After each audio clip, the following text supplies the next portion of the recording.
오늘 본문은 세 군데입니다. 먼저 창세기 2장 1절로 2절입니다. 천지와 만물이 다 이루어지니라. 하나님이 그가 하시던 일을 일곱째 날에 마치시니 그가 하시던 모든 일을 거치고 일곱째 날에 안식하시니라. 아멘. 창세기 17장 9절로 14절입니다. 하나님이 또 아브라함에게 이르시되 그런즉 너는 내 언약을 지키고 내 후손도 대대로 지키라. 너희 중 남자는 다 할례를 받으라. 이것이 나와 너희와 너희 후손 사이에 지킬 내 언약이니라.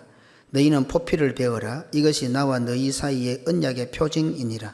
너희의 대대로 모든 남자는 집에서 난 자나 또는 너희 자손이 아니라 이방 사람에게서 돈으로 산 자를 막론하고 난 지 8일 만에 할례를 받을 것이라. 너희 집에서 난 자든지 너희 돈으로 산 자든지 할례를 받아야 하리니 이에 내 언약이 너희 살에 있어 영원한 언약이 되려니와 할례를 받지 아니한 남자 곧 그 포피를 베지 아니한 자는 백성 중에서 끊어지리니 그가 내 언약을 배반하였음이니라. 아멘. 한 군데 더 읽겠습니다. 누가복음 2장 21절. 할례할 8일이 되매 그 이름을 예수라 하니 곧 잉태하기 전에 천사가 일컬은 바르라. 아멘. 8일이 되매 그 이름을 예수라고 했습니다. 8일 할례 받고 난 후에 이름을 부릅니다. 왜 성경은 8일을 강조하고 있을까요? 할례를 받는 갓난아이나 할례를 행하는 부모의 입장을 고려한 것이 아니라 전적으로 하나님께서 의도하시는 뜻이 이 8일에 담겨 있습니다. 할례는 오늘날 세례로 완성된 규례가 됩니다. 그래서 할례는 곧 우리의 구원과 직결됩니다. 하나님께서는 구원의 의미를 가지고 있는 할례를 난 지 8일 만에 받으라고 하셨습니다. 8일은 7일, 일곱째 날 다음 날, 일곱째 날 후 첫날입니다. 창세기 2장 1절로 2절에 천지와 만물이 다 이루어지니라. 하나님이 그가 하시던 일을 일곱째 날에 마치시니 그가 하시던 모든 일을 일곱째 날에 안식하시니라. 이렇게 말씀하고 있습니다. 성경은 하나님께서 일곱째 날에 일을 마치시고 안식하셨다고 기록하고 있습니다. 쉽게 읽고 넘어가는 부분이지만 하나님께서 안식하셨다고 하는 이 장면이 좀 이상하지는 않습니까? 하나님께서 천지를 창조하시면서 많이 힘드셨고 피곤하셨다는 뜻입니까? 그래서 하나님께서도 쉼이 필요하고 안식이 필요하십니까? 하나님께서 피곤하시고 쉬셔야 하고 안식하신다는 표현이 좀 이상하지 않습니까? 어떻습니까? 그렇다면 하나님께서 안식하셨다는 말이 무슨 뜻이겠습니까? 하나님께서 안식하셨다는 말은 창조의 결론입니다. 창조를 다 이루고 나서 안식하신 겁니다. 그러니 창조 속에 하나님께서 안식하셨다는 이유가 다 포함되어 있습니다. 하나님께서 천지와 사람을 창조하신 것을 근거로 해서 볼 때에 안식이란 것은 집과 그 집안에 함께 있는 식구들로 주어지는 것임을 알 수 있습니다. 이해하기가 쉽게 안식은 우리 집, 고향과 같은 의미가 있습니다. 고향이 없고 집이 없으면 나그네일 뿐이고 떠돌이일 뿐입니다. 두 다리 뻗을 수 있는 곳은 자기 집뿐이라고 합니다. 집이 좋고 안 좋고의 개념을 떠나서 자기 집은 두 다리를 뻗을 수 있다고 합니다. 그런데 집만 있다고 해서 안식할 수 있습니까?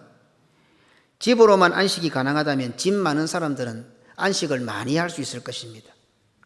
알콩달콩 미운정 고운정 만들어가는 식구가 그 집에 있을 때에 그 집이 비로소 내 집이고 비로소 안식이 가능합니다. 하나님께서는 창조를 통하여 먼저 집을 만드셨습니다. 그리고 자기의 형상을 따라 자기의 모양대로 자기와 가장 잘 통할 사람, 식구를 만드셨습니다. 그 식구와 함께 누리게 될 최상의 환경과 여건을 창조하셨습니다. 그리고 하나님께서는 다음과 같이 말씀하십니다. 창세기 2장 1절입니다. 천지와 만물이 다 이루어지니라. 아멘. 다 창조하셨다고 하면 될 것인데 왜 다 이루어졌다고 성경이 말씀하고 있을까요? 단순히 창조가 끝난 것이 아니라 하나님께서 의도하신 것이 이루어졌다는 것입니다. 뭘 만들었다, 뭘 창조했다가 아니고 하나님께서 이루셨다고 했습니다. 그러니 그 창조 속에는 하나님의 의도가 있다는 거죠. 그 하나님의 의도가 이루어진 것입니다. 그리고 모든 것을 다 이루신 하나님께서는 안식하셨습니다. 이루신 것의 결과가 안식입니다. 창세기 2장 2절입니다. 하나님이 그가 하시던 일을 일곱째 날에 마치시니 그가 하시던 모든 일을 일곱째 날에 안식하시니라. 이루시고 나서 안식하신 겁니다. 하나님의 의도하신 바가 창조를 통해서 이루어졌고 이루어지고 나니까 비로소 하나님께서 안식하신 겁니다. 그런데 아담과 하와가 선악과를 따먹으로 그 집에서 쫓겨났습니다. 이제 집에 아무도 없습니다. 하나님의 안식이 깨져버렸습니다. 없을 때는 그러려니 하고 살지만 있다가 없으면 그 난자리가 크다는 것을 우리가 잘 압니다. 어떤 때는 식구들이 있을 때는 지지고 볶고 싸우기도 하다가도 정작 그 식구가 없어지고 나면 그 자리에 그 공간이 크다는 것을 잘 압니다. 하나님께서는 창조하시기 이전보다 이제 더 외로워지셨습니다. 이전에 홀로 계셨기 때문에 외로워서 집을 창조하셨고 그 집에 함께 있을 식구들, 최고의 식구들, 그래서 그 일을 다 이루시고는 안식하셨는데 이제 그 집에 식구들이 없어져 버렸습니다. 그러니 어쩌면 창조하기 전보다도 하나님은 더 외로워지셨습니다. 다른 방법이 없습니다. 내 자식이 좀 부족해도 그 어떤 아이들과 비교할 수도 없고 바꿀 수 없는 것처럼 다른 그 어떤 것으로도 대처할 수가 없습니다. 비록 선악과를 따먹고 배신하고 부인하고 저주하고 맹세까지 했지만 다시 그들을 집으로 돌아오게 하는 방법밖에 없습니다. 그래야 하나님께서는 다시 안식할 수 있기 때문입니다. 다른 식구들을 불러들여서 안식할 수 없습니다. 다른 식구들을 이 집에 채울 수가 없는 것입니다. 결국은 사랑하는 식구들을 다시 부르는 방법밖에 없습니다. 그 방법은 오직 하나, 자식들이 죽어야 하는 것을 대신 죽어주는 것밖에 방법이 없습니다. 그래서 하나님께서는 죽기 위하여 이 땅에 오셨고 땀이 땅에 떨어지는 핏방울이 되기까지 절규하셨지만 기어이 십자가를 지고 죽으셨습니다. 그리고 십자가에서 죽음이 완성될 때에 우리 예수님께서는 또다시 다음과 같이 말씀하십니다. 요한복음 19장 30절입니다. 예수께서 신 포도주를 받으신 후에 이르시되 다 이루었다 하시고 머리를 숙이시니 영혼이 떠나가시니라. 아멘. 여기도 다 이루었다고 말씀하십니다. 창세기 2장 1절에도 천지와 만물이 다 이루어지니라고 말씀하셨는데 창세기 2장에서 말씀하셨던 그 다 이루어진 것이 이제 예수님의 십자가 상에서 마지막으로 내가 다 이루었다 완성을 하고 있습니다. 하나님께서 다시 안식할 수 있게 되었다는 뜻입니다. 완전한 에덴 동산인 교회가 회복되었습니다. 사도의 신앙 고백으로 완전한 사람인 예수 사람이 다시금 회복되었습니다. 완전한 집, 완전한 식구로 인한 완전한 안식이 하나님께 찾아온 것입니다. 하나님의 안식이 완전히 이루어졌다는 것입니다.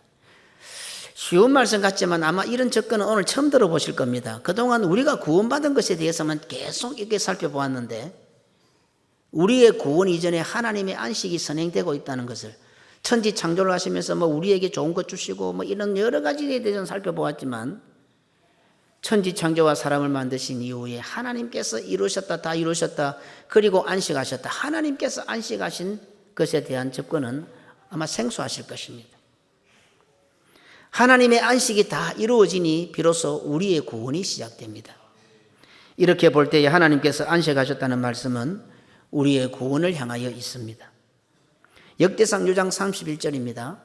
언약궤가 평안을 얻었을 때에 다윗이 여호와의 성전에서 찬송하는 직분을 맡긴 자들은 아래와 같았더라. 아멘.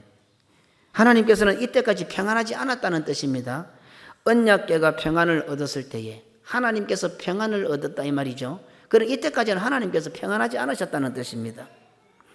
이스라엘이 전쟁을 하는 가운데 있고 이스라엘이 통일이 되지 않으니 계속해서 자체적인 분열과 외침을 받아서 전쟁을 하고 있습니다. 실제로 죽어나가고 실제로 고통을 당하는 사람들은 이스라엘 백성처럼 보이지만 전쟁을 주도하시는, 전쟁을 주관하시는 하나님이시기에 하나님이 피곤하셨던 것입니다. 하나님이 쉬시지 못했다는 것입니다. 하나님께서 한시도 마음을 놓으실 수가 없었다는 뜻입니다. 언약궤가 평안을 얻었다는 말씀은 무슨 뜻입니까? 하나님께서 계실 집과 식구가 완성이 되었다는 뜻입니다. 이 말은 이스라엘이 통일되고 하나님의 나라로 위용을 갖추게 되었다는 뜻입니다. 이스라엘의 전쟁이 그치고 하나님의 나라로 자리를 잡게 되자 비로소 하나님께서는 평안을 가지게 되었고 안식을 누리게 되었다는 뜻입니다. 이처럼 하나님께서 안식하시는 것, 하나님께서 평안을 얻었다는 것은 전부 다 우리의 구원과 연결되어 있습니다. 이 정도만 살펴봐도 성도의 구원은 하나님께서 안식하시는 것이 선행되어야 합니다. 오늘까지는 우리 모두가 다 내가 구원받는 것에만 관심이 있었지, 그 구원 앞서서 하나님께서 안식하셔야 되는 부분에 대해서는 의외로 우리가 묵상하지 못했습니다. 교회는 하나님께서 안식하시는 곳입니다. 교회는 우리 입맛에 맞는 곳이 아닙니다. 나의 기호에 맞는 곳이 아닙니다. 나의 필요를 채워주는 것이 선행되어서는 안 됩니다. 교회는 하나님의 안식이 있는 곳이고 하나님께서 안식하셔야 비로소 우리에게 구원이 시작됩니다. 오늘까지 우리는 교회 생활을 하면서 나의 구원에만 집중한 것 같습니다. 아니, 구원에라도 집중을 하면 다행입니다. 구원과는 상관없는, 전혀 상관없는 세상적인 욕구에 우리 모두가 함몰되어 있었던 것 같습니다. 가정에서도 부모가 부부싸움을 하면 험악한 분위기가 조성되고, 험악한 분위기가 조성되면 자녀들은 아무 상관없이 그냥 그 부모들 때문에 불안해지고 밖으로 돌고 결국 불행해집니다. 엄마 아버지가 싸웠는데, 엄마 아버지가 사이가 안 좋은데, 엄마 아버지가 갈라지는데, 부부가 싸우는데, 부모가 싸우는데 애꿎은 자식들이 피해를 봅니다.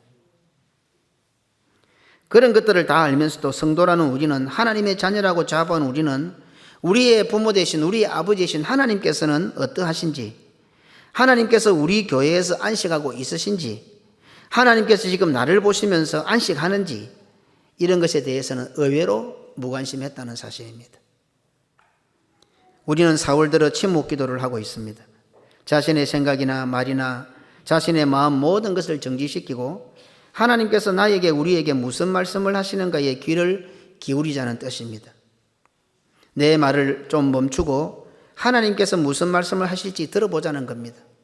보통 부모들은 어떻게 합니까? 자녀들이 무슨 말을 할 때 괜찮다 합니다. 실제로 괜찮습니까? 안 괜찮습니다. 그래도 부족한 부모일지라도 자식들이 무슨 말을 할 때에 자식들에게 부담이 될까 싶어서 괜찮다 그래요. 괜찮다. 우리 하나님은 완벽한 부모이지 않습니까? 완벽한 아버지지 않습니까? 우리가 어지간한 말씀을 드려도 하나님은 뭐라 하실 것 같아요? 막 괜찮다 이렇게 말씀하실 것 같아요. 어린 아이들이야 엄마 아빠가 괜찮다 하면 괜찮은 것 같다 싶어서 돌아서면 되지만은, 그래도 나이 40이 되고 머리가 굵어지고 자기가 자식을 좀 가질 때쯤 되고 자기가 손주를 볼 때쯤 되면은, 그래도 그 부모가 괜찮다 할 때 그 괜찮다는 뉘앙스 속에 그 부모의 마음이 어떨까 읽을 수 있는 정도는 돼야 안 되겠어요? 하나님은 항상 우리 보고 괜찮다 하실 거예요. 네가 막 이 자리 나온 것만 해도 좋다 그렇게 말씀하실 거예요. 그러면 괜찮은 줄 알아가 되겠습니까? 정말 하나님은 어떠하실까? 하나님 마음이 어떨까? 나를 보시면서 하나님은 어떻게 생각하고 계실까? 좀 읽으려고 노력해야 안 되겠습니까? 언제까지 그 젖먹는 어린아이처럼 살아가려고 합니까?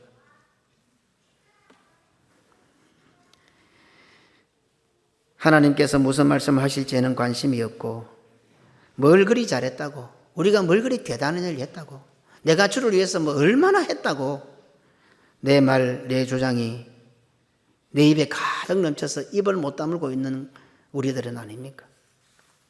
하나님께서 안식하셔야 우리의 구원이 시작됩니다. 일곱째 날이 안식하신 하나님께서는 아브라함에게 언약을 주시면서 하나님께서 안식하신 일곱째 날 다음 날, 일곱째 날 후 첫째 날인 난지 8일 만에 8일의 할례를 행하라고 말씀하셨습니다. 창세기 17장 12절입니다. 너희의 대대로 모든 남자는 집에서 난 자나 또는 너희 자손이 아니라 이방 사람에게서 돈으로 산 자를 막론하고 난지 8일 만에 할례를 받을 것이라. 아멘. 얼핏 보아서는 하나님께서 안식하신 날, 일곱째 날, 난지 7일 만에 할례를 받으라고 하는 것이 더 타당해 보일 것 같지 않습니까? 하나님께서 일곱째 날에 안식하셨으니까 우리 보고도 난지 7일에 일곱째 날에 할례를 받으라 하는 것이 좀 더 좋을 것 같지 않느냐 이 말입니다. 그런데 하나님께서는 아브라함에게 메시아를 바라보는 언약을 주시면서 난지 8일 만에 7일이 아니라 일곱째 날이 아니라 여덟째 날에 할례를 받으라고 하셨습니다. 할례는 하나님과 우리의 자손들 사이에 지킬 언약입니다. 할례는 그 언약의 표징입니다. 할례는 그 언약이 우리의 살에 있어 영원한 언약이 됩니다. 할례에 참여하지 않으면 백성 중에 끊어집니다. 할례에 참여하지 않는 자는 하나님을 배반하는 자가 됩니다. 바로 그 할례를 난지 8일 만에 받으라고 하셨습니다. 8일, 안식 후 첫날입니다. 하나님께서 안식한 날, 일곱째 날 후 첫날입니다. 8일, 하나님의 안식으로 우리의 구원이 시작된다는 것을 말씀하고 있습니다. 하나님께서 안식하신 일곱째 날과 안식 후 첫째 날인 8일은 예수 그리스도의 십자가로 완성이 되었습니다. 이렇게 볼 때에 성경에서 말씀하시는 8일은 성도에게 있어서 가장 중요한 숫자라고 해도 과언이 아닙니다. 숫자가 다 완전수요 의미가 있지만은 그러나 오늘 이 8일이라는 이 8, 왜요? 시언약, 메시아를 바라보는 언약, 우리 하나님께서 아브라함에게 최초로 주신 언약인데 이 언약이 8이라는 숫자로 우리에게 다가오고 있습니다. 오늘 주일 우리는 바로 그 8일, 하나님께서 다 이루신 날, 안식을 시작하신 날 후 첫날, 안식하신 일곱째 날, 그 다음 날 8일, 예수님께서 부활하신 안식 후 첫날 8일, 그 8일을 주일로 지키고 있고 예배를 드리고 있습니다. 예수님께서는 산상수훈에 나타나는 팔복으로 팔에 대한 의미를 우리에게 구체화시켜 주셨습니다. 팔복의 8가지 항목은 우리가 복을 받기 위한 조건이 아닙니다. 이미 복을 받은 자가 어떤 상태인지를 나타내는 말씀이 산상수훈의 팔복입니다. 심령이 가난하고 애통하고 온유하고 의에 줄이고 목마른 자, 긍휼히 여기는 것, 마음이 청결한 자, 화평케 하는 자, 의를 위하여 핍박을 받는 자들은 이미 복을 받은 자들로서 천국이 임하면 그 천국이 이들의 것임이라고 예수님께서 친히 말씀하셨습니다. 이는 물질적인 복의 개념과 상반되는 곳으로서 하나님께서 의롭게 이기시고 천국을 약속하는 자가 어떤 자인 것을 보여주는 것이 바로 팔복의 핵심입니다. 그냥 우리가 이 세상에서 이렇게 심령이 가난하고 애통하고 온유하고 의에 줄이고 목마르고 긍휼히 여기고 마음이 청결하고 화평케 하고 의를 위하여 핍박을 받을 때에 이 땅의 복을 받는다가 아니고, 이런 마음을 가지고 있는 자가 바로 복된 자고, 이런 마음을 가지고 있는 자에게 이미 천국이 들어가 있다, 이렇게 말씀하시는 것이 바로 산상수훈의 팔복의 핵심이다 이 말입니다. 천국을 소유할 수 있는 자에게 대해서 예수님께서는 8가지로 소위 우리가 말하는 잘 아는 팔복으로 말씀하셨습니다. 8은 2의 4배입니다. 동시에 8은 4의 2배입니다. 그러면 2와 4에 대해서 간단하게 한번 살펴보십시다. 2는 우리가 잘 아는 두목, 장자의 몫입니다. 우리가는 성령님을 갑절의 영, 두목의 영이라고 알고 있습니다. 또 우리는 중생했다고 합니다. 2번 태어난 거죠. 완전한 장자는 우리 주 예수 그리스도이십니다. 우리 주 예수 그리스도께서 받으신 완전한 두목은 결국 우리의 구원을 뜻합니다. 그래서 구원은 오직 한 분 예수 그리스도를 통해서만 주어집니다. 우리 주 예수 그리스도와 성령님을 통해 성도들은 중생하게 됩니다. 2번 살게 됩니다. 2가 등장하죠. 성도는 땅을 밟고 살지만 다른 세상 하늘을 사는 자입니다. 2가지 세상을 사는 거죠. 성도는 2번째 아담이신 예수 그리스도를 통하여 2번째 에덴 동산을 사는 자입니다. 2는 이런 뜻이 있습니다. 4, 이 4는 구원을 뜻하는 2라는 수의 갑절입니다. 장자가 받은 두목에 또 두목을 받습니다. 갑절에 갑절을 받는 거죠. 완전한 장자이신 우리 주 예수 그리스도를 통하여 주어진 우리의 구원이 갑절에 갑절을 주니까 확실하다. 예수 그리스도를 나의 구주로 믿어 얻은 구원이 그게 또 갑절이니까 구원이 그만큼 확실하다는 뜻입니다. 그것을 뜻하는 것이 4입니다. 그래서 4는 교회를 나타내고 있습니다. 하늘나라를, 천국을 나타내고 있습니다. 구원을 뜻하는 2의 갑절이 날개를 뜻하는 4입니다. 4라는 숫자 속에는 날개라는 의미가 있습니다. 구원을 뜻하는 2의 갑절이 하나님의 나라를 뜻하는 4입니다. 천국을 뜻하는 4입니다. 그러니 어떻습니까? 4라는 숫자, 교회, 천국, 하늘나라, 그리고 또 4는 2 날개를 뜻합니다. 그러니 그 날개를 달고 그리스도의 보혈의 날개를 달고 날아서 그 천국, 그 하나님의 나라로 들어간다는 이 여러 가지 의미를 4라는 숫자로 다 함축하고 있는 것입니다. 예수님을 만나 구원의 확신을 가진 삭개오는 4배를 갚겠다고 서원합니다. 누가복음 19장 8절입니다. 삭개오가 서서 주께 여짜오되 주여 보시옵소서 내 소유의 절반을 가난한 자들에게 주겠사오며 만일 네 것을 토색한 일이 있으면 4배나 갚겠나이다. 여기에 절반 2도 나오고 재산을 2로 나누죠. 그리고 4배 2와 4가 같이 등장합니다. 왜 하필이면 4배입니까? 그냥 남의 거 빼앗았으면 그거 주고 적당히 이자 치주면 되잖아요. 근데 성경은 왜 굳이 4배라고 4를 기록하고 있을까요? 이 말입니다. 예수 그리스도란 날개를 단 하나님의 백성이 되었다는 뜻입니다. 그 단순한 4라는 숫자 속에 그냥 넘어가듯이 4배 정도의 의미가 아니고 세상적이고 어떤 물질적인 4배가 아니고 바로 천국에 들어갈 수 있는 날개를 소유했다 하는 의미가 그 속에 담겨 있습니다. 하나님 나라 하늘나라의 백성이 되었다는 그 의미가 바로 4라는 숫자에 포함되어 있습니다. 예수 그리스도는 날개를 달아 하늘나라에 날아오르게 되었다는 뜻입니다. 이전까지 삭개오는 세리장으로서 세상에 세금을 거두는 삶을 살았지만 이제는 예수님을 만나서 하늘나라의 백성이 되고 하늘나라에 들어갈 수 있는 사람이 되었다는 것을 숫자로 암시적으로 4배로 성경은 기록하고 있습니다. 성경은 예수님을 만나 중생의 복, 구원의 복, 천국의 복을 누리게 된 성도가 어떻게 살아야 하는지를 삭개오의 결단을 통해서 밝혀주고 있습니다. 자, 그렇다면 오늘 우리는 어떻게 해야 되겠습니까? 우리는 어려서부터 이미 하나님의 자녀였고 하나님 나라의 백성들이었습니다. 누가복음 18장 20절로 21절입니다.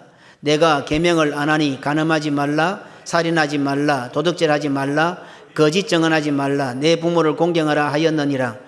여짜오되 이것은 내가 어려서부터 다 지켰나이다. 아멘. 우리는 삭개오가 아닙니다. 남의 것을 세금 거두는 자들이 아니었습니다. 매 주일마다 십계명을 교독하면서 계명을 지켰고 어려서부터 이 모든 계명을 지켜온 자들입니다. 이미 우리는 할례를 받아 아브라함의 자손이 되었습니다. 이미 우리는 세례를 받아 하나님 나라의 백성이 된 자들입니다. 그리고 그런 우리들을 하나님께서는 하늘에 기록된 하늘의 장자들로 불러주십니다. 히브리서 12장 23절입니다. 하늘에 기록한 장자들의 총회와 오늘 여기는 모두가 장자인 하나님 앞에서는 모두가 장자인 거지.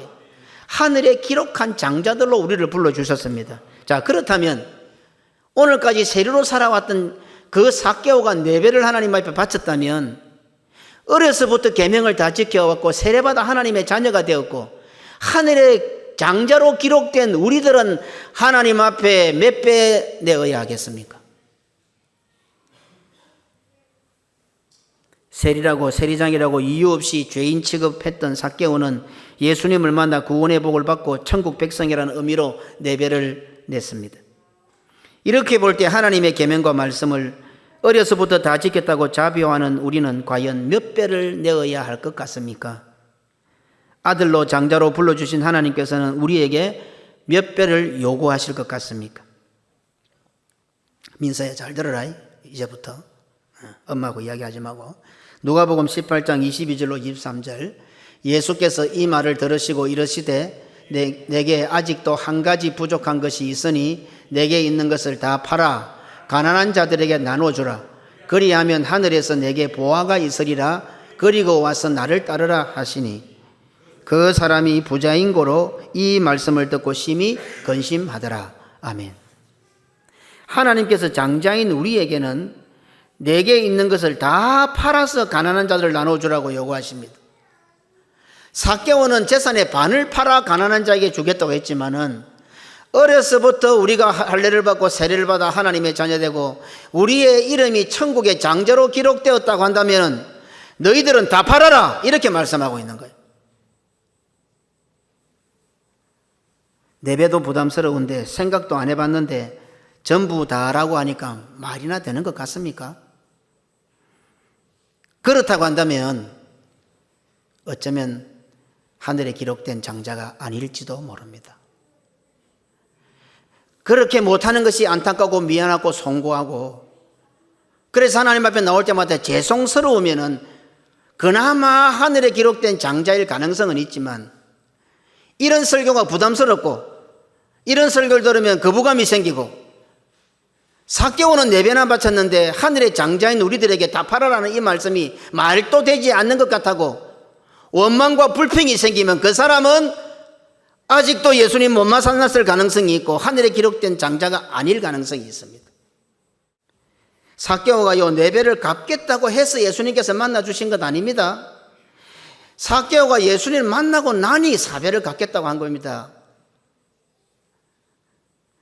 삭개오가 예수님을 만나니 내 재산 반을 팔아서 가난한 자에 나누고, 삭개오가 예수님을 만나고 나니까 빼앗은 것 있으면 4배를 갚겠다고 했습니다. 이때까지 세금 거두고 자기가 최선을 다해서 자기 노력으로 많은 것을 모으고 사는 것이 삭개오에게는 행복이었지만 예수님을 만나고 보니까 그거는 아무것도 아닌 거라. 예수님 속으로 들어가 살고 천국 속으로 들어가 살고 하나님의 백성이 되는 것이 얼마나 좋은 것인지, 오늘까지 자기가 좋아했던 모든 그 반을 팔아가 가난한 자를 나누고 나머지 반 가지고 빼앗은 것 있으면 4배나 갚겠다고 했던 것입니다. 이것이 예수님을 만난 자의 모습입니다. 기본 자세입니다. 기본 자세. 예수님을 만난 것 같습니까? 이런 생각 해보셨습니까? 무슨 교회로 오니까 뭐 성경검을 해라, 뭘 해라, 뭐 11조 해라, 뭐 어떻게 해라, 막 그냥 귀찮고 부담스럽지 않습니까? 누가 삭개오한테 가르쳐 주었습니까? 아닙니다. 예수님을 만나니 이런 마음이 생긴 겁니다. 우리는 삭개오보다는 낫잖아요. 적어도 매월 첫째 주일은 십계명을 교독하는 자들 아닙니까? 그럼 무슨 말입니까? 예수님을 안 만났을 줄도 모릅니다. 의외로 천국 갈 자가 그리 안 많을 것 같은 생각이 많이 듭니다. 한국교회 1300만 성도로 했는데 코로나 지나고 나서 500만, 450만으로 줄어들었어요. 다 어디 갔을까요? 나중에 주님이 재림하시면 천국 갈 자들이 어쩌면 그렇게 안 많을 것 같아요. 천국을 크게 안 지어도 될 것 같아요. 하지만 우리 고신교회 성도는 세계를 교회로 복음 전하는 교회인데 모두가 천국 가야 될 거 아닙니까? 그러면 적어도 삭개오 같은 마음이라도 있나 이 말입니다. 교회 나와서 신앙생활 하면서 4배로 갚아야 되겠다는 생각은 한 번이라도 해보셨습니까? 단 한 번이라도? 이것에 대한 제가 말씀은 제법 많이 드렸습니다. 부부로 살면서 남편의 것을 빼앗고, 아내의 것을 빼앗고, 부모의 것을 빼앗고, 자식의 것을 빼앗고, 물질은 제일 갚기가 좋다 했잖아요. 실제로 정신적으로 빼앗고 마음적으로 빼앗고 스트레스를 주고 어떻게 갚을래요? 그것은요. 교회 와서 다른 성도에게 스트레스 주고 부담을 주고 그게 뭐 자신을 과시하는 겁니까? 그렇게 해서 예배드린데 신앙생활 하는데 어렵게 만든 그 빼앗은 건 어떻게 갚을래요? 하나님 앞에. 한번 자기를 돌아보세요. 내 주변에 있는 사람들이 교회 생활을 잘합니까? 신앙생활 잘합니까? 교회를 사랑합니까? 목회자하고 가까이 갑니까? 교회 사랑하고 목회자를 좋아하던 사람이 나를 만나고 나면 목회자가 멀어지고 교회를 떠나가고 그런 사람은 아닙니까? 그런 거 빼앗은 것을 하나님 앞에 어떻게 다 갚을래요? 돈은 그래도 갚기가 쉬워요. 제일 쉬운 게 그거예요. 오늘까지 내가 신앙생활 하면서 알게 모르게 남의 것을 빼앗은 것이 있으면 갚아야 되겠다는 마음은 해본 적이 있어요. 무슨 기도를 합니까? 앉아서 끙끙거리는 기도가 무슨 기도예요 도대체? 하나님, 혹시 내가 교회에 목회자에게 함께하는 성도들에게 나는 본래 마음이 그럴 것이 아닌데 상처를 주고 빼앗은 것이 없습니까? 하나님, 어떻게 하면 그걸 갚을 수 있겠습니까? 그런 기도를 하세요. 그게 기도지. 매일 앉았다면 하나님 앞에 탄식이 나고 원망 불평이 나고 뭐 그래 달라 올챙이 배 터져 죽겠다. 뭐 그지 원망이 많아요 그래.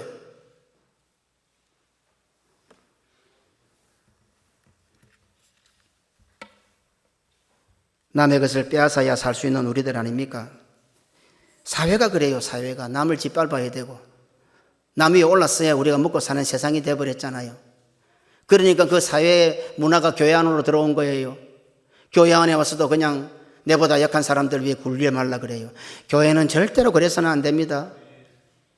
절대로 교회는요 약자를 우습게 보면 안 됩니다. 세상과 반대잖아요.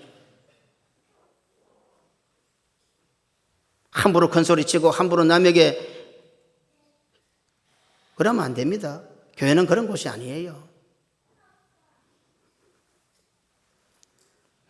그 모든 것들이 선악 갖다 묻고 선악을 분별하는 자의 태도입니다.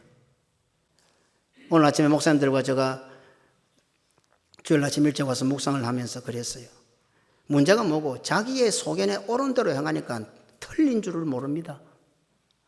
자기의 소견에 틀린 대로 하면 내가 잘못되었구나 할 건데 자기의 소견에 옳은 대로 하니까 맞다고 생각하는 겁니다. 바로 자기의 소견에 옳은 대로 하는 것은 선악을 분별하는 것입니다. 신수원 목사님이 답을 탁 올렸어요. 선악을 분별하고 선악을 판단하시는 분은 하나님밖에 없습니다. 내가 아멘했어. 너무 정확한 답을 했어. 어디 교회 와서 하나님 자리에 서서 남을 판단하고 선악을 분별하고 있어요. 그러고는 자기는 소견에 옳게 했기 때문에 바르게 했다고 생각하는 거예요. 전부 금송아지를 만드는 자들이에요. 선악과 따먹은 자들이에요. 선악을 분별하시는 분은 하나님밖에 없어요. 모든 판단은 하나님께서 하시는 거예요. 세상의 문화를 교회로 끌고 들어오면 안 됩니다. 내보다 약한 사람들 앞에 군림하려고 하면 안 됩니다. 교회는 세상과 다른 하늘나라의 하나님의 통치가 집행되는 곳입니다. 어떻습니까? 남의 것을 빼앗아야 살 수 있는 우리인데 삭개오처럼 예수님을 만났다면 당연히 네 배를 갚아야 할 마음이 생겨야 되지 않겠습니까? 적어도 네 배는 갚아야 되겠다는 마음이 생겨야 하는 것 아닙니까? 교회에 나와서 신앙생활을 하면서 네 배로 갚아야 되겠다는 생각은 해보셨습니까? 유대인들이 검은 보화를 들고 와서 넘보라듯이 그 헌금통에 툭툭 잡아넣을 때 주님은 쳐다보지도 않았지만은 그 과부의 두 랩돈을 향해서 주님은 쳐다보셨고 이 과부는 전부를 나에게 바쳤다고 받아주신 거예요.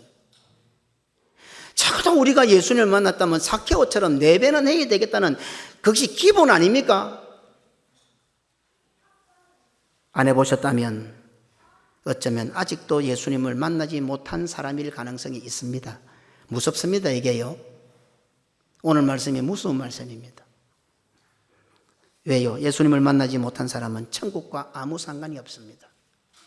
삭개오는 누구에게 배운 적도 없고 가르침을 받은 적도 없지만 예수님을 만나는 순간에 예수님을 만나면 천국이 나의 것이 되는구나라는 것을 4배라는 숫자에서 신앙 고백하고 있는 것입니다.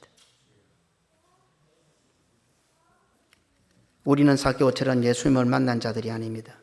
성령의 감화 감동과 섭리하심을 따라 교회로 들어와 목사가 되고 장로가 되고 집사가 되고 권사가 되고 성도가 된 자들입니다. 사람의 제일 된 목적은 하나님을 영화롭게 하는 것이라고 신앙 고백한 자들입니다. 오른손을 들고 선사하면서 하나님의 영광을 위하여 살겠노라고, 교회의 치리에 복종하겠노라고, 그렇게 우리가 믿음의 고백을 입에 담고 있는 자들입니다. 그렇다면 삭개오처럼 4배를 갚는 데에도 부끄럽지 않겠습니까? 나는 4배나 갚았다. 나는 이렇게 했다. 어떻게 우리가 그런 말을 할 수 있겠어요? 얼마나 수고했길래, 얼마나 대단한 일을 했길래. 교회 와서 우리가 조금 땀 흘리고 수고했다고 너스레를 떨면 되겠습니까? 하나님께 받은 것이 많습니까? 하나님께 드린 것이 많습니까? 지금도 하나님께 드리겠다고 기도합니까? 하나님께 달라고 기도합니까? 모든 것이 하나님의 은혜라고 입버릇처럼 말하면서도 무슨 이유와 변명과 핑계가 그리 많은지 모르겠습니다. 모든 것이 하나님의 은혜라고 입버릇처럼 말하면서도 무엇이 그리 원망스럽고 불평이고 마음에 안 드는지 모르겠습니다. 성도는요, 범사에 감사해서 하나님께서 만나주신 건 아닙니다. 예수님께서 우리가 감사하니까 만나주신 거 아닙니다. 예수님을 만나니 범사에 감사하는 성도가 된 겁니다. 기생의 아들 입다는 하나님의 나라에 속하기 위하여, 하나님의 자녀가 되기 위하여, 하나님의 장자로 부름받기 위하여, 장자의 총회에 들어가기 위하여 자신의 전부가 아니라 자신보다 더 소중한 무남 동료 딸을 하나님께 바쳤습니다.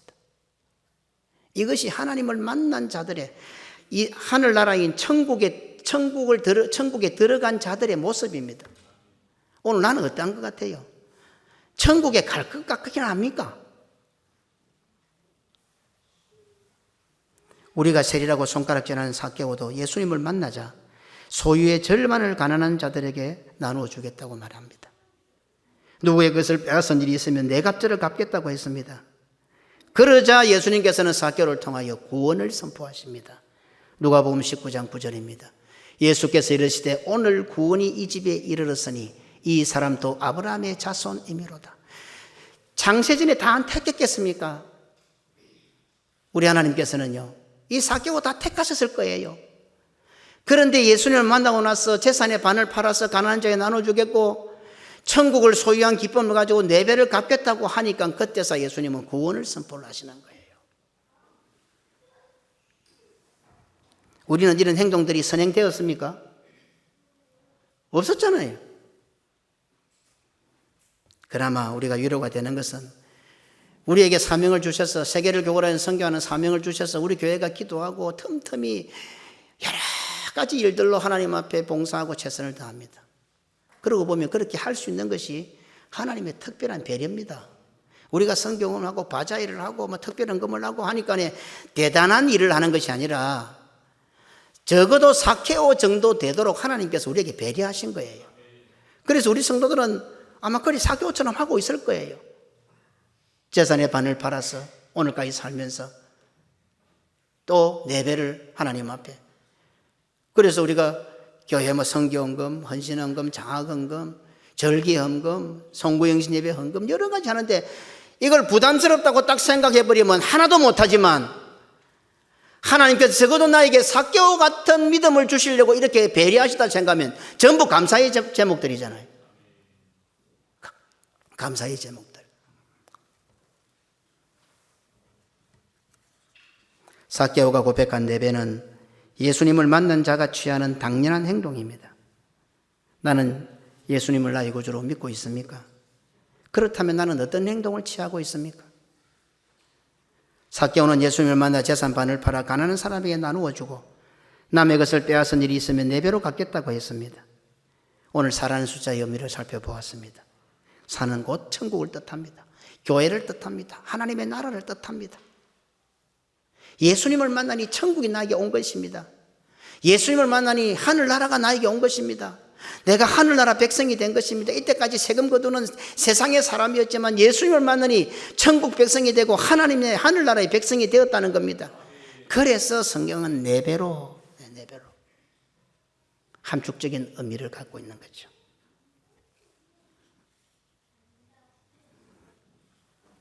그렇다면 하늘의 장자로 부름을 받은 우리는 전부를 다 팔아 천국을 사야 되지 않겠습니까? 네 보화가 있는 곳에 네 마음도 있다고 했는데 적어도 우리는 어려서부터 율법을 다 지켰고 하늘의 장자로 기록된 자들이라고 한다면 모든 재산을 다 팔아 천국을 사야 되는 것 아닙니까?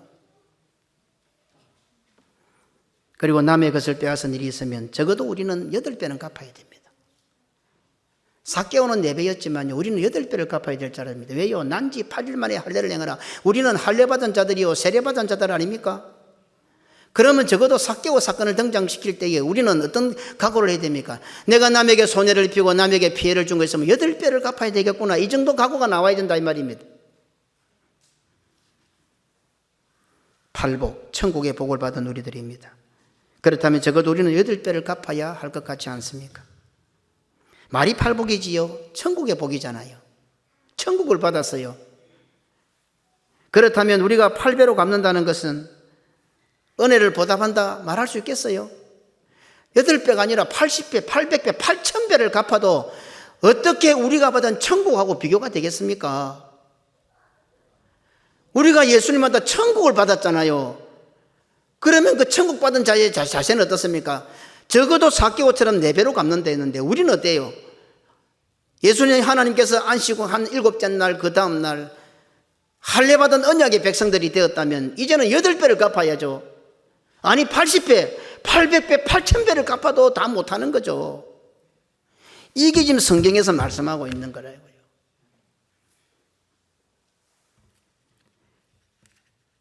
자꾸 미루지 마시고 오늘 당장이라도 구역원들에게 커피 한번 사십시오. 구역원들의 커피 한번 사고 주중에 시간 내서 자기 기관들을 불러서 밥 한번 사십시오. 너 손이 오거라 붙어가지고 입만 가지고는 거창하게 말들을 잘하면서 명분은 세 개를 구하겠다. 정작 자기 가까이 있는 구역원들한테 커피 한 잔도 못 사고 평생을 예수 믿어 교회 와서 자기 구역원 기관들한테 밥 한 끼 안 사면서 좀 하세요 해도 됩니다. 왜 세상 사람들은 술자리에서도 얼마든지 한턱 내시고 다 하는데 와 교회는 그게 안 돼요. 올해 가기 전에 꼭 해보세요. 서로 올해 가기 전에 자기 구역에 적어도 커피 한 번 사고 자기 기관에 있는 성도들을 불러내서 밥 한 끼 사세요. 그러면 서로 밥 사다 보면 한 달에 한 번씩만 사도 1년 내도록 하면 돌아가면서 안 먹겠습니까? 우리는요 함께 살면서 알게 모르게 남의 것을 많이 빼앗았습니다. 그거 뭐 커피 한 잔 사고 밥 산다고 다 갚아지겠습니까? 시작입니다. 예, 그게 시작입니다. 별것 아닌 것 같죠. 그러나 말마고 있는 사람보다는 100배 낫습니다. 오늘 한번 순종해 보세요. 마음이 어떻게 달라지는지. 오늘 나가서 커피 한 잔, 2층 내려가서 커피 한 잔 사고 유자차 한번 사보세요. 마음이 어떻게 나는지. 한 번이 2번 되고요. 2번이 10번 되고요. 이게 커진다고요. 그러면 그게 자꾸 커지면 어떻게 하겠어요? 하나님께서 살 수 있도록 또 갖다 부어주신다고요. 이게 신앙생활인데 맛을 모르는 거예요. 좀 갚고 삽시다. 하나님 앞에는 당연한 거고 우리가 선교를 위해서 성도들을 위해서 교회를 위해서 이렇게 하는 것도 하나님께서 우리에게 삭개오보다는 낮게 살 수 있도록 배려하시는 거예요. 이미 이름이 있습니다. 그것도 천사가 고지해 준 이름이 있습니다. 하지만 할례할 8일이 되어 난지 8일 만에 이름을 불렀습니다. 천사가 나면 예수라 하라고 했지만은 안 불렀습니다. 할례할 8일이 되어서야 이름을 불러주었습니다. 오늘 우리가 예배로 모인 이 주일은 안식 후 첫날 부활의 날 8일입니다. 할례할 8일 주일에 하나님께서는 구원 얻은 성도들, 창세전에 택한 성도들의 이름, 우리들의 이름을 불러주십니다. 우리들의 이름이 불리는 날이, 하나님으로부터 내 이름이 불리는 날이 바로 이 8일, 난지 8일, 안식 후 첫째 날 8일, 여덟째 날 예수께서 부활하신 안식 후 첫날, 이 날에 하나님께서 우리의 이름을 불러주시는 거예요. 안식 후 첫날 8일 부활의 날, 새로 태어난 날 주일에 하나님으로부터 이름이 불린 자는 구원의 복, 천국의 복을 누리게 됩니다. 천국의 기쁨을 누리고 구원의 은혜를 누리게 됩니다. 그리고 안식 후 첫날 예수님께서 부활하신 날 주일에 그리스도의 몸된 교회로 부름을 받은 모든 성도들이 나의 이름을 불러줍니다. 주일날 교회 오면 나를 누가 몇 번 불러주는 것 같아요? 오늘 한번 생각해 보세요. 도대체 나를 몇 번이나 불러주는 것 같아요? 내가 나타나면 씩 도망가 보고 1년 내도록 와도 교회 와도 목사가 한 번 불러주는 성도는 됩니까? 또 성도들은 저를 한번 목사님하고 불러줍니까? 자기는 교회 와서 성도들이 나를 얼마나 불러주는 것 같아요? 내 이름을. 권사님, 장로님, 집사님 몇 번이나 나를 불러주는 것 같아요. 적어도 다른 10명 이상의 성도들이 내 이름을 불러주기 전까지는 교회에서 나가지 마세요. 어디 가서 내 이름이 불려지기를 바랍니까? 천국의 천상에서 하늘나라에서 내 이름이 자꾸 불려져야죠. 하나님께서 내 이름을 불러주시고 함께 성도된 자들이 내 이름을 불러줘야죠. 어때요? 주일날 단 한 번이라도 내 이름이 불려지긴 불려집니까? 함께한 성도로부터 이름이 불린 자는 예수 그리스도의 몸이 되는 교회가 되는 천국이 되는 기쁨을 누리게 됩니다. 이름을 잃어버렸다 하지 마시고 교회 와서 많이 불려질 수 있도록 노력해 보세요. 오늘 그 커피 한 잔 사고 나면 아이고 권사님 감사합니다. 아이고 장모님 감사합니다. 불러줄 거 아니에요. 불러줄 짓도 안 하고 불러달라면 누가 불러주겠어요? 안 그래요? 당연한 거 아닙니까? 아무 밑도 끝도 없이 부를 수가 있어요. 뭐 이유가 있어 부르지. 우리 권사님들 가운데는 반찬을 갖고 오는 권사님도 있고 또 제가 양산의 떡을 좋아하니까 그 떡을 또 꼭 매주마다 가져와서 대접하는 권사님들이 있어요. 그러면 어떻게 해요? 내가 이름을 부르는 거예요. 아무개 권사님, 아무개 집사님. 동기가 부여가 되는 거예요. 이름 부를. 오늘 제가 구체적으로 말씀을 드렸습니다. 오늘 적어도 성도들이 함께 하면서 집사님, 권사님 한 10번은 좀 불리도록 욕하려고 부르는 그런 이름 말고, 목회자는 안식 후 첫날 성도들이 주의를 지키며 예배로 모인 곳에서 예수님께서 부활하신 것을 선포하는 이 설교의 강단을 통해서 그리스도와 복음과 교회를 위한 사명을 바라보며 성도들의 이름을 부릅니다. 오늘 세계를 교회의 선거에는 이 사명이 있는데 이 사명을 나와 함께 감당할 자가 누굽니까? 하고 성도들의 이름을 부르는 겁니다. 다 부르겠어요? 왜 성경은 하나님의 나라를 상징하는 통일 이스라엘 나라를 세우는데 37명이라고 기록하고 있겠어요? 37명 가지고 나라를 통일할 수 있겠어요? 다윗을 위하여 목숨을 바쳤던 수많은 군사들이 있을 것인데도 불구하고 성경은 37명의 이름만 기록하고 있어요.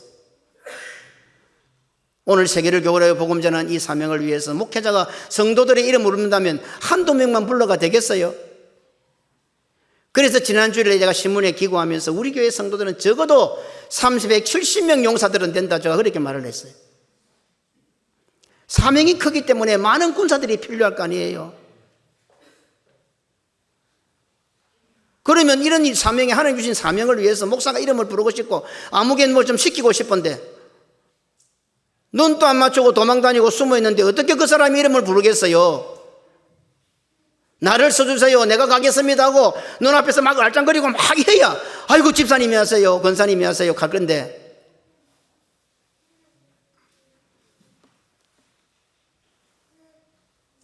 목회자로부터 이름이 불린 자는 100년도 안 되는 짧은 인생이지만 이 땅에 하나님의 나라를 세우는 일에, 삼위 하나님의 구원 역사를 성취하는 일에 다윗의 37용사가 되는 위대한 소명을 받게 됩니다. 어떻습니까? 교회가 나아가는 길에 목사가 이름을 한번 불러준 적이 있습니까? 그런 분위기가 되도록 해야 돼요. 누구든지 눈에 보이면 아무개 권사님, 아무개 집사님, 이번에 이런 일이 있는데, 선교지 이런 일이 있는데 누가 어떻는데 합시다 이래 돼야 되는데 목사가 자꾸 불러야지. 그래야 교회를 통하여 목회자를 통해서 하나님 주신 사명을 이루어가고 복음의 사명을 이루어가지요. 기도하세요. 주일날 교회만 적어도 단 한 번이라도 목사님이 내 이름 불러주도록 기도하세요. 자꾸 부르다 보면 그 사람이 일합니다. 결국은요. 우리는 뭐 똑똑하고 돈 많은 사람 일할 줄 저 그거 안 속습니다. 뭐 자기가 뭐 힘이 있고 똑똑하고 뭐 대단히 잘할 것 같죠. 제가 거기 안 속습니다. 전혀 생각보다도요. 하나님께서 감동하시는 사람들이 일을 하는 거예요. 성령의 감동하시는 바 이 강단에서 목회자가 이름을 불러주는 그 사람이 일을 하는 것이지 자기가 뭐 아무리 잘한다고 날뛰도 못합니다. 주의 일이 안 됩니다. 그거는요.